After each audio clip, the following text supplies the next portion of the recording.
Jadi boleh kamu misalnya berdoa, ya Allah mbak yang cantik itu semoga dapat jadi istri saya. Mbaknya juga boleh berdoa, ya Allah naudzubillah min dzalik. Biar Allah tetap dengan sifatnya yaf'alu ma yasha, bahwa Allah bisa melakukan apa saja. Soal kamu benci sama seorang, benci saja atas nama kamu, jangan nyatut-nyatut Allah. Misalnya kamu cinta seseorang, wah ini yang calon presiden ini harus jadi presiden. Ternyata Allah menghendaki jadi menteri, mau apa? Assalamualaikum warahmatullahi wabarakatuh. Channel 登録よろしくお願いします。 Bismillahirrahmanirrahim. Ini saya baca supaya dapat berkahnya ulama-ulama dulu, karena ini dikarang oleh ulama yang dipakai rujukan seluruh dunia. Begini, qala Ibnu Taimiyah, ma'rifatu sababin nuzuli yu'inu ala fahmil ayat. Jadi mengenali asbabin nuzul itu membantu memahami secara benar ayat itu. Karena tadi kalau ayat itu dipotong itu maknanya bisa kacau kayak tadi famastam ta'tum bihi minhunna fa'atuhunna ujuruhun. Kalau diterjemah itu kan mendukung kawin mut'ah. Kalau terjemahnya saja perempuan siapa saja yang pernah kamu nikmati, yang penting kamu bayar. Itu kan aliran sesat dan menyesatkan. Itu konteks asbabun nuzul tidak seperti itu. Perempuan yang sudah menjadi istri kamu, seorang lagi perempuan yang sudah menjadi istri kamu, jika sudah kamu hubungan intim, maka maharnya harus dibayar penuh. Tapi kalau belum hubungan intim, maharnya hanya wajib separuh. Fanis huma farotum illa ayafuna au ya'fualladzi biyadihi uqdatun nikah. Tapi tadi kalau di Indonesia gimana Gus? Ya itu yang repotnya. Maharnya itu tadi mau kena atasan dan apa? Bawahan. Wah kacau kalau di Indonesia. Sehingga kita bingung kalau dalam logika Arab kan gitu. Bayangannya kalau cerai, kata Allah fala ta'khudhu minhu syai'an. Harta yang sudah kamu berikan ke istri jangan diambil lagi. Sampai dilarang ngambil tuh karena jumlahnya banyak sehingga kepikiran ngambil. Kalau di Jawa enggak usah dilarang, sudah tidak akan ngambil karena rukuhnya sudah lusuh. Itu susahnya baca Quran di Jawa ya. Karena dari awal maharnya terlalu apa? Kecil. Terus beliau Imam Suyuti termasuk di sini menyontohkan yang pasti salah kalau difahami yaitu tadi ayat apa itu fa inama tuwallu fastamma wajib. Jadi beliau terus meringatkan betapa pentingnya mengenali asbabin nuzul. Karena asbabin nuzul itu gampang. Saya ulang lagi, asbabin nuzul itu gampang. Gampangnya begini ya, kan ada satu peristiwa. Misalnya begini, Rasulullah itu kan mengkritik penuhanan Lata dan Uzza. Berhala-berhala itu dituhankan, dikritik sama Rasulullah. Kemudian mereka begini, karena mereka biasa personifikasi Tuhan. Muhammad, kalau Tuhan itu tidak Lata Uzza dan itu terbuat dari batu, lalu Tuhan Anda itu dari apa? Amin fiddotin audhabin, lalu Tuhan Anda ini dari emas apa dari perak? Karena mereka enggak bisa membayangkan Tuhan tanpa dipersonifikasi. Terus Allah menurunkan qul huwallahu ahad, Allahus somad, lam yalid wa lam yulad wa lam yakul lahu kufuwan ahad. Karena otaknya mereka sudah begitu, yang namanya Tuhan itu harus dipersonifikasi.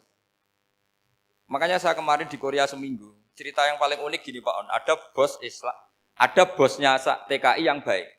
Mereka mengizinkan pekerjanya sholat.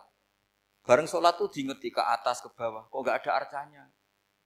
Sehingga setelah sholat dibilang, apa saya berikan berhala sekalipun? Karena enggak kebayang ada orang sholat kok tanpa berhala, tanpa Tuhan. Yang kamu sembah itu mana? Kok enggak ada? Apa tak belikan? Jadi unik. Nah teman saya yang satu unik lagi, dia termasuk pegawai Garuda yang derekno saya ke Korea itu orang pegawai Garuda. Dia karena orang kaya biasa ke Eropa kemana-mana itu. Singkat cerita dia sholat di mall karena nganggep Korea itu sudah negara maju kayak Eropa. Setelah sholat di mall pas asar itu, security-nya nelpon polisi. Pak polisi di sini ada ritual teroris. Jadi kalau menamakan sholat itu ritual teroris. Jadi artinya apa? Ritual-ritual yang kita lakukan itu macam-macam cara pandang. Orang ateis itu kan Cina kan Korea itu kan ya Cina lah, Korea, Jepang, RRC itu kan sipit. Itu ya yang namanya ibadah sembahyang harus ada patungnya atau ada arcanya atau ada benda-benda itu. Orang Islam kan nggak ada sama sekali. Makanya mereka itu kok bisa? Problemnya kita, saya ulang lagi, ini problemnya. Problemnya kalau ada itu ya repot.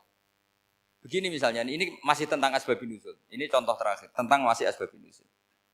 Umar radhiyallahu anhu, sahabat Umar itu kalau mencium Hajar Aswad itu sambil gedumel. Tidak berdoa, tapi gedumel. Masyhur. Itu ada di Bukhari. Alim tu annaka hajarun la tadurru wa la tanfa. Walau la anni ra'aitu Rasulullah qabbalaka ma qabbaltuka. Saya tahu loh. Nyium Hajar Aswad dicium, tapi sambil gedumel. Saya tahu loh, kamu hanya batu, enggak mandoroti, enggak manfaati. Kamu jangan GR, saya cium itu jangan GR. Kalau saja saya tidak melihat Rasulullah mencium kamu, maka saya ada sudi nyium kamu.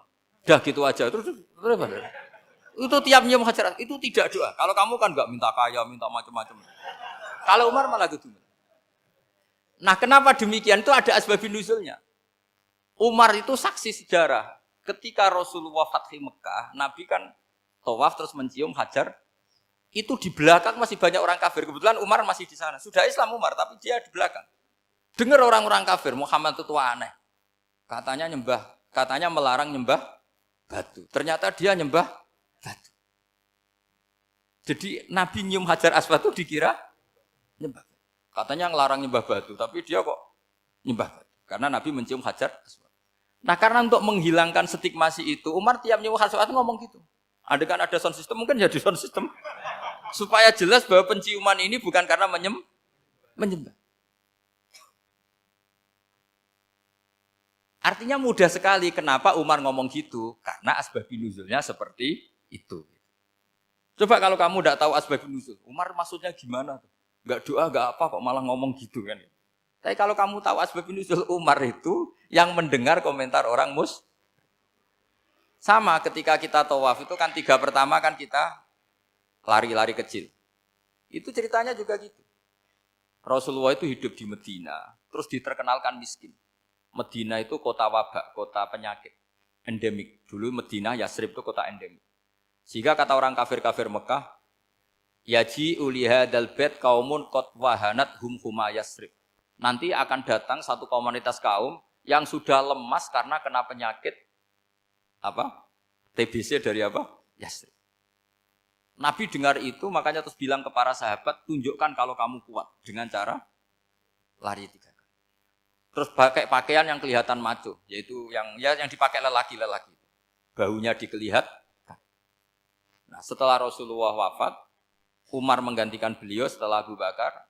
Umar bilang gini, sebetulnya tawaf seperti ini, yaitu lari pertama 3 putaran pertama lari dan memperlihatkan pundak seakan-akan orang maco itu sudah enggak perlu. Karena alasan itu sudah tidak ada. Tapi ini tinggalan Rasulullah, maka jangan rubah ya tetap seperti ini. Akhirnya meskipun sudah tidak ada alasan tadi menjawab stigmasi orang kafir, tetap tawaf seperti itu. Jadi memang agama itu unik. Kadang kita harus tahu alasannya, tapi alasan itu kalau menjadi mahatul hukmi, pijakan hukum sah. Misalnya kamu terus bilang gini, ya berarti tawaf sekarang bebas, gak perlu seperti itu. Kan alasan itu sudah tidak ada. Nah di sini pentingnya riwayat. Riwayat itu begini, logikanya sudah enggak ada, tapi kaifiah itu, cara itu masih kita terus. Dan itu memang, saya ulang lagi, harus tahu asbabun nuzul. Saya beri contoh ya misalnya, wa idza darabtum fil ardi falaysa 'alaikum junahun an taqsuru minas shalah. Terus ayat di mana? In khiftum ayyaftinakumul ladzina kafaru. Jika kamu pergi dalam keadaan takut ditangkap orang kafir atau takut diculik orang kafir, maka kamu boleh mengqasar salat. Itu jelas ada ayat in khiftum ayyaftinakumul ladzina kafaru. Jika kamu takut diculik orang kafir. Sehingga ketika ba'da Fathi Mekah, setelah Mekah dikuasai Islam, Umar tanya, "Ya Rasulullah, kenapa engkau masih salat qasar? Bukankah kita sudah aman?" Waqad qala ta'ala in khiftum ayyaftinakumul ladzina kafaru. Allah ngendikan boleh mengqasar itu kalau dalam kondisi takut. Waqad kunna fi amrin, sekarang kita sudah aman. Jawabannya Rasulullah itu unik. Ya Umar hadihi shadaqatun, faqbalu shadaqah. Ini sedekahnya Allah, bonus sudah terima saja, enggak usah catatan-catatan gitu. Sehingga era Umar ya ada lagi yang tanya Umar ke gitu. Terus kata Umar, sa'altu dzalika Rasulullah sallallahu alaihi wasallam faqala hadhihi shadaqatu wa faqbalu shadaqah. Sudah ini bonus dari Allah, terima saja.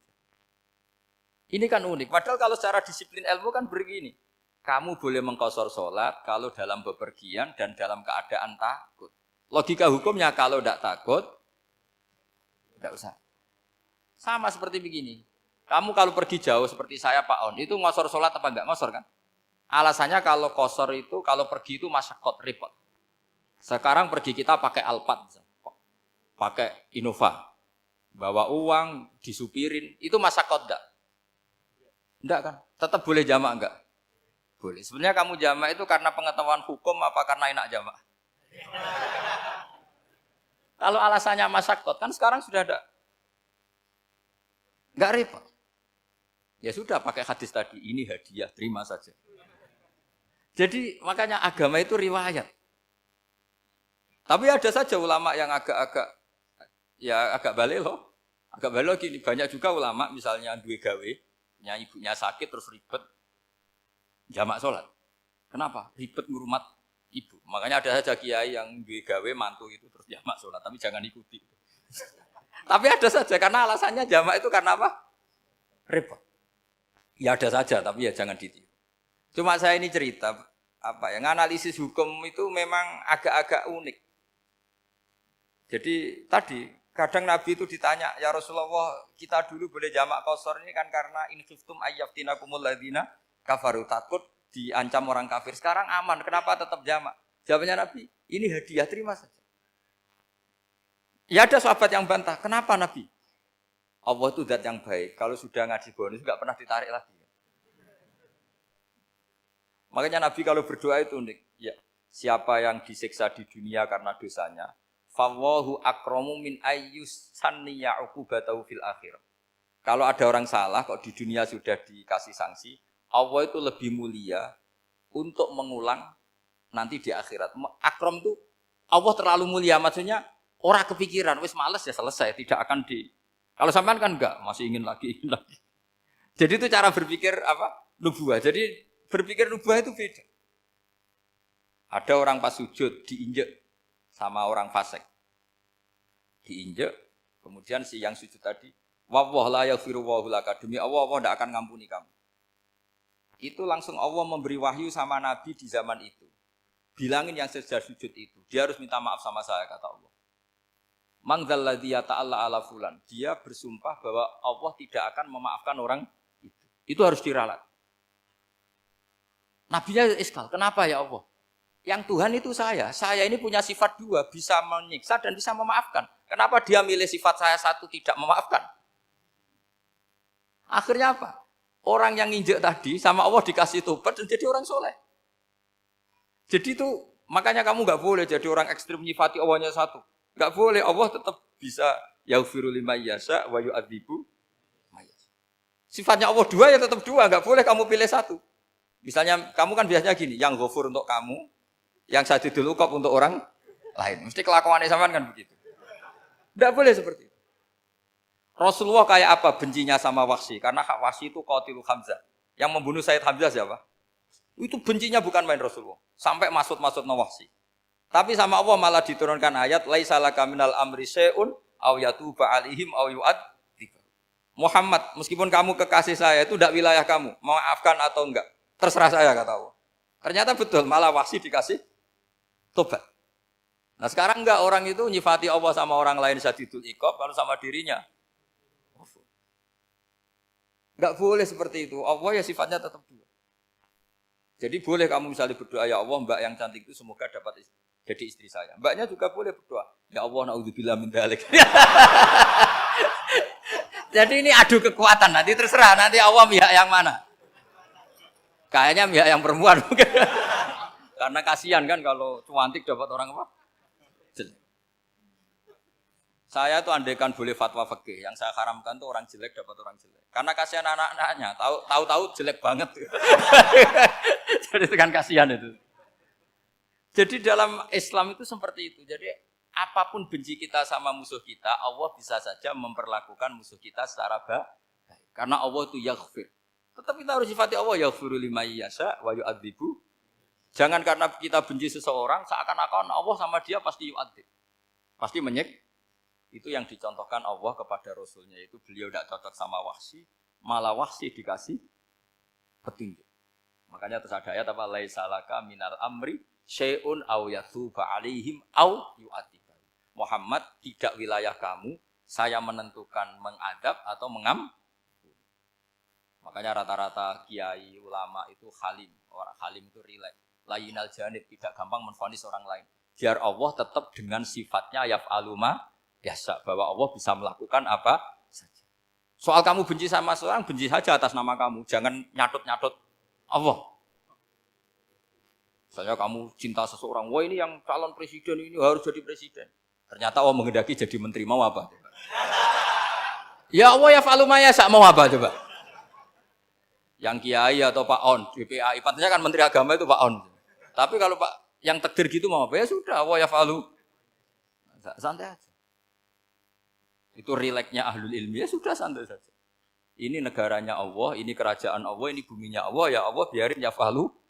Mas, jadi Tuhan Allah kamu yang repot.